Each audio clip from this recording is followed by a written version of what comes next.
મારી માતાઓને પગે લાગીને કહું કે મારી માવું એવી પ્રતિજ્ઞા લે કે મારી દીકરી અથવા દીકરાની વહુ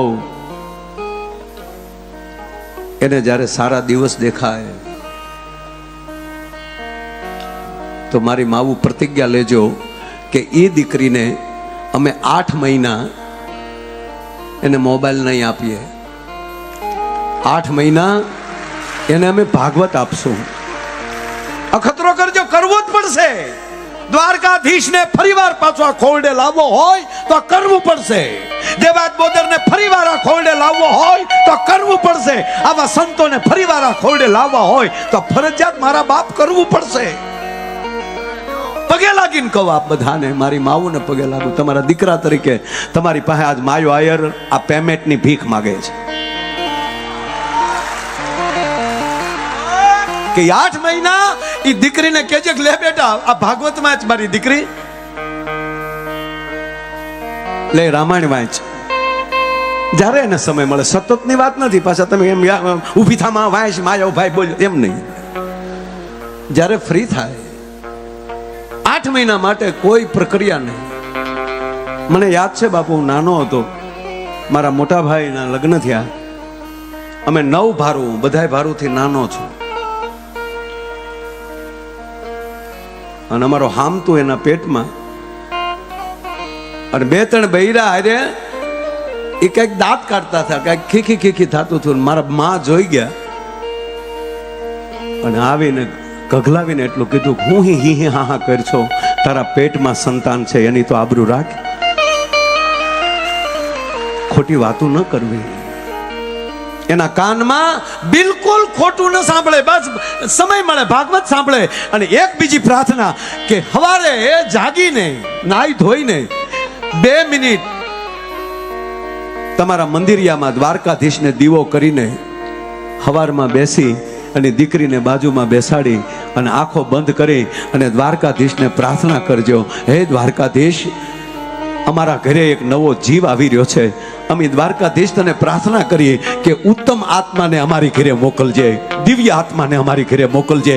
આ 8 મહિના પ્રાર્થના કરો અને 8 મહિના એ દીકરી ભાગવત કે રામાયણના પાઠ કરે. એ દીકરો 6 મહિનાનો થાય અને અણહારું ન દેખાડવા મળે તો માયો આયર ગાવાનું બંધ કરી દે. ભલામાં ફરજિયાત છે ગર્ભ સંસ્કાર.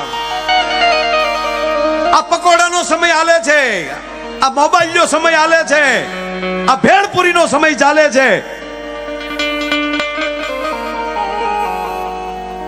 એ સમયની અંદર તમારી આવનારી પેઢીને ફરીવાર આવી કથા કરવી હોય ને તો એ ફરજિયાત રાખજો, જેથી કરીને આવા ઉત્સવ આ આપણા બાપ દાદા કંઈક કર્યું છે એટલે યાદ આવ્યું છે, એટલે જ 1 લાખ આયરો બેઠા છે, એટલે આનંદ આવે છે. અને દુનિયા કંઈક જુદી દિશામાં જઈ રહી છે. બાબુ કેવી ઘટના હશે મહાભારતનું યુદ્ધ. હવે સાંભળજો વાત, હવે ચાલુ કરું છું. મહાભારતનું યુદ્ધ અને ભગવાન દ્વારકાધીશ અને અર્જુન છે એ થોડાક દૂર વયા ગયા. એનો બરોબર મોકો જઈને કૌરવોએ 7 કોઠાના યુદ્ધની રચના કરી. ધર્મરાજ યુધિષ્ઠિર નીચે નેણ ઢાળીને બેઠા છે કે હા આબરૂનો સવાલ છે.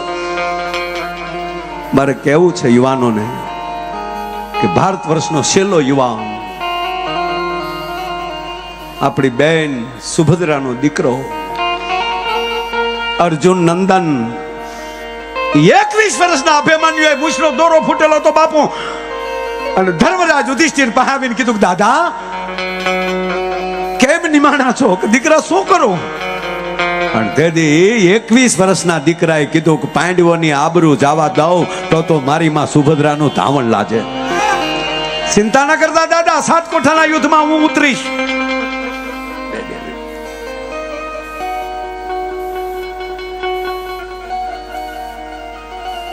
આ વાત સાંભળજો, કારણ કે અમુક વાતે અમુક દિવસે નીકળતી હોય છે. અને એટલી મારી માવું બેઠા છો, આમાં પુરુષ કદાચ કોઈ ન સાંભળે તો ચાલશે, પણ મારી માવું એક હરવાકાને આ તમારા દીકરાની એક આ વાત સાંભળી લેજો. બેન સુભદ્રાનો દીકરો અભિમન્યુ ત્યારે 7 કોઠાના યુદ્ધમાં ઉતરે છે. ટૂંકી વાત લઈ લઉં. બાપુ આપ જાણીએ છે એ વાત બધાય કે 6 કોઠા સુધી અભિમન્યુ લડે છે, 7મા કોઠો નથી લડી શકતો. નેમોને નેવે મૂકીને કૌરવોએ ભારત વર્ષના છેલ્લા યુવાન વીરવર પુરુષને વીરગતિ પમાવે છે. અભિમન્યુનું શબ, અભિમન્યુનું શરીર ઘરે આવે છે. બાપુ સુભદ્રા કાંડા પછાડી પછાડી રડે છે. અભિમન્યુ જાગો બેટા, અભિમન્યુ જાગ દીકરા. તમે વિચાર તો કરો, જેનો સગો મામો દ્વારકાધીશ હોય, જે બેનનો ભાઈ હાથમાં સુદર્શન ચક્ર લઈ લે તો પૃથ્વીના પડ તોડી નાખવાની જેનામાં તાકાત હોય, એનો ભાણે જેથી ઢળી પીડ્યો હોય. બેન સુભદ્રા રડે છે, રડી રડી નાહુડા ખૂટે છે, માથે કાંડા પચાડે છે. અભિમન્યુ જાગ બેટા, અભિમન્યુ ઉભો થા દીકરા. અને હવે ભગવાન નારાયણનો પ્રવેશ થાય છે. રોજ પીળા પિતાંબર પહેરનારો દેવરાજભાઈ જ્યારે સફેદ વસ્ત્રો પહેરીને આવ્યો હશે ત્યારે એને કેવું લાગ્યું છે? ધોળો ખેસ ડોકમાં રહી ગયો છે. ધીરે ધીરે ધીરે મારો દ્વારકાધીશ હાલ્યો આવે છે. અને બેન સુભદ્રા જોઈ ગઈ, ગડગડતી દોડ દીધી. ગોવિંદ, ગોપાલ, બધ ભરી ગઈ. ગોપાલ મારો દીકરો સૂતો છે. કૃષ્ણ એને એકવાર ઉભો કર દે ને, એને એકવાર સજીવન કર ને ભાઈ. ગોપાલ તને કહું, ભગવાન કૃષ્ણની આંખો બંધ છે, આંખમાંથી આહુડા નીકળે છે. દ્વારકાધીશ રોતો હશે ત્યારે કેવો લાગતો હશે? છેલ્લે ખેસમાં દેવરાજભાઈ ટીંગાઈ ગઈ બેન. ગોવિંદ, મધુસૂદન, એ નંદકિશોર, તને કહું છું, મારા દીકરાને એકવાર સજીવન કર. તને કહું ગોપાલ, તને કહું કૃષ્ણ, તને કહું. ધીરે ધીરે ધીરે દ્વારકાધીશ આંખો ખોલે છે. સુભદ્રા, સાવધાન સુભદ્રા. આવા વીરવર પુરુષના મૃત્યુ પાછળ રુદન, એના મૃત્યુનું અપમાન છે. રડીશ નહીં. સાવધાન, સાવધાન કેમ થાવ ભાઈ? કૌરવોએ નિયમોને નેવે મૂકીને મારા દીકરાને માર્યો છે. મારો દીકરો નિહથો હતો, મારો દીકરો નિરથો હતો. રથ ઉપર મારો અભિમન્યુ નહોતો, મારા અભિમન્યુના હાથમાં હથિયાર નહોતું. કપટ કરીને મારા દીકરાને માર્યો છે. હાતકવાર બોલી સુભદ્રા કે કપટ કરીને મારા દીકરાને માર્યો છે. સુભદ્રા, સાવધાન. કૃષ્ણની આંખ છે લાલ થાય છે. સાવધાન સુભદ્રા. ગોવિંદ, સાવધાન કેમ થાવ? મારો દીકરો એકલો જ મારો દીકરો છે. હું ઓતરાને કેમ મોઢું દેખાડીશ? કારણ કે ઓતરાનું પેટમાં આનું સંતાન છે. એના દીકરાએ મારા અભિમન્યુનું મોઢું નથી જોયું. એ પહેલા મારો જવાન જોધ વયો જાય. હું કેમ સાવધાન થાવ? એક વાત કહું સુભદ્રા, કે ગોપાલ, તું ક્યારની કે છો કૌરવોએ માર્યો, કૌરવોએ માર્યો. એને કોણે માર્યો કહું તને? સાંભળજો મિત્રો, કોણે માર્યો કહું?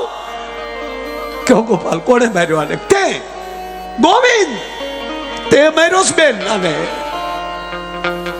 ગોપાલ, આવું ન બોલો, ન બોલું શું કરું? સુભદ્રા, અસ્તિત્વ બોલતું હોય ને ત્યારે સાંભળી લેવું.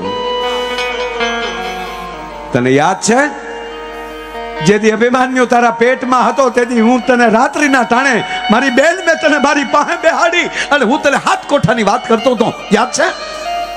હા યાદ છે ને ભાઈ. તેથી 6 કોઠાની તે વાત સાંભળી અને 7મા કોઠાની વાત મેં ચાલુ કરીને તને નીંદર આવી ગઈ. તને મારી વાતમાં રસ નહોતો.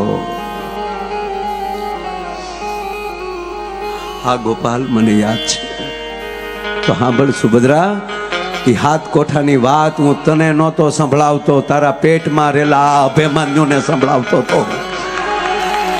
અને તે દિવસે જો તે હાથ કોઠા સાંભળી લીધા હોત, સુભદ્રા પૃથ્વીના પડમાં કોઈના બાપની તાકાત નહોતી કે મારા ભાણેજનો વાળ વાકો કરી શકે. પણ તારા હાથમાં કોઠાની નીંદરે આજ મારા અભિમાન્યુને નીંદરમાં પોગાડી દીધો.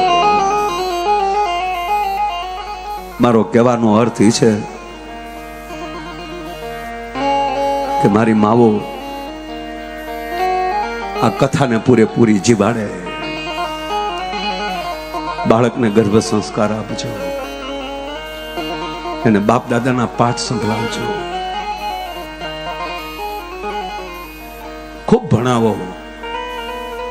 પણ જ્ઞાનની સાથે જ્યારે પોતાની પરંપરા અંદર આવી જશે ને પછી દીકરાનો કોઈ વાળ વાકો નહીં કરી શકે ભલામણા. માટે મેઘાણીને લખવો પડ્યું કે પેટમાં પોઢી. અને એમાંય બાપુ યાદ કરું કે હનુમાનજી મહારાજ જેથી એમ કહેવાય કે લંકામાલી પાછા આવ્યા, અને લંકામાલી પાછા આવ્યા પછી ભગવાન રામને કહે છે કે પ્રભુ મારી માં અંજની આપની રાહે છે, આપ એને દર્શન દેવા આવશો? બાપુ રામે ના પાડી. ના. અરે પ્રભુ કેમ ના પાડો? તા કે સાંભળ હનુમાન, તારી જેવા અગ્નિના ગોળા જેવા દીકરાને જેને જન્મ આપ્યો હોય ને એ જનેતાને દર્શન દેવાના ન હોય, એ જનેતાના દર્શન તો અમારે કરવાના હોય. સાંભળી લેજો, પરમાત્માને દર્શન કરવા આવવાનું મન થાય એવા સંતાનો જણજો. અને પછી પરિચય કરાવે છે હનુમાનજી કે માં આ અમારા પ્રભુ રામ છે, આ લક્ષ્મણ છે. અને છેલ્લે કહે છે કે આ વૈદેહી જગદંબા જાનકી છે. હવે સાંભળજો માં કેવી હોય. હનુમંત એટલા એવા સીતાજી, એટલી નાની ઉંમરમાં મારી દીકરીને લંકામાં રહેવું પડ્યું, રાક્ષસોની વચ્ચે રહેવું પડ્યું. અને હા ભલે હનુમાન, એ વાક તારો નથી, વાક મારો છે. હે કે વાક મારો છે. મેં તને એક ધાવણનો ઘૂંટડો ભરાવ્યો ને તા તું ભગવાન સૂર્યને ગળવા વયો ગયો તો. મેં તને જો એક સોગડિયું ધપીને ધવરાવ્યો હોત ને તો રામને લક્ષ્મણને લંકામાં ધક્કો ન થાત. એ રાવણ હોતી લંકા ઉખેડીને તું રામના ચરણમાં નાખી દે. આ તાકાત છે ધાવણ.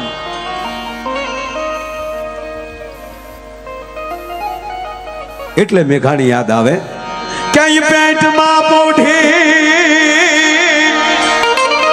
બાપુ હમણાં એક હોસ્પિટલમાં બાળક જન્મ્યો ને તો જન્મતા વેત બોલ્યો. હવે જે વસ્તુ જ્યારે સારી લાગતી હોય ત્યારે લાગે.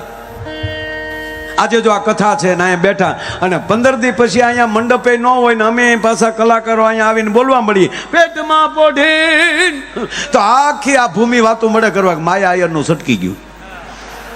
જે વસ્તુ જ્યારે સારી લાગતી હોય ત્યારે લાગે. જન્મતા વેત બાળક રડે તો જ રૂડું લાગે, નકર હાસ્ય સારું જ છે. પણ જન્મતા વેત હસ્ય હોય તો હું અહીંનું ગામ મૂકીને વયો જાય, કોણ આવ્યો ભૂતના પેટનો. પણ આ એક બાળક બાપુ રડ્યું નહીં, હસ્યું નહીં, બોલ્યો. ડોક્ટરે જે આમ પકડીને આમ ગરમ પાણીથી સાફ કરતા હતા, તો મારો દીકરો આટી મારીને હાથ ઉપર બેસી ગયો. પધાર્યા ભેગ્યું. ડોક્ટર આમ ભય તો લાગ્યો ડોક્ટર, પણ ડોક્ટર દેવરાજભાઈ આમ હામું જોયું તો ડોક્ટર હામું બોલ્યો ઝુકેગા નહીં છાલા. તા તો ડોક્ટરના હાથમાંથી મુકાઈ ગયો. તા તો પીડ્યો પણ મીંદડી જેવો મારો દીકરો સીધો પીડ્યો. નર્સ તેડવા ગઈ ને તા નર્સ હામો બોલ્યો બ્રાન્ડ હે બ્રાન્ડ. આખી હોસ્પિટલ ગોથું ખાઈ ગયા કે જન્મતા વેત બોલે નહીં, બોલ્યો તો ભલે બોલ્યો, સીધો પુષ્પાનો ડાયલોગ કેમ બોલ્યો. એ સંશોધન કર્યું ત્યારે જાણવા મળ્યું કે આ પેટમાં હતો તે દીની માએ 45 વાર પુષ્પા જોયું તો સાહેબ. માટે પેટમાં પોઢી હા ભલેલી શિવે રામ લક્ષ્મણની વાત.